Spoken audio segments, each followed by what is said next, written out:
মানসিক ভারসাম্যহীন এক মহিলাকে ধর্ষণের অভিযোগে গ্রেপ্তার এক মন্তেশ্বর।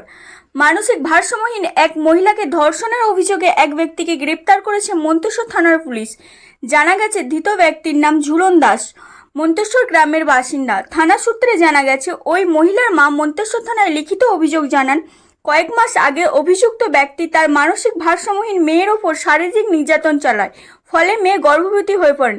বর্তমানে প্রায় 6 মাসের গর্ভবতী রয়েছেন ওই মানসিক ভারসাম্যহীন মহিলা বলে জানান তিনি।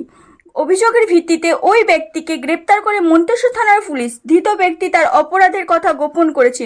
ধৃত ব্যক্তিকে বৃহস্পতিবার দিন কালনা আদালতে পাঠান মন্তেশ্বর থানার পুলিশ। মন্তেশ্বর থেকে রিপোর্ট কল্যাণ মণ্ডল, মন্তেশ্বর টিভি নিউজ।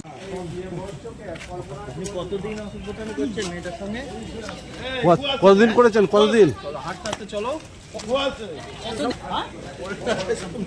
একদিন মাত্র? একদিনই তো বাচ্চা হয়ে গেল?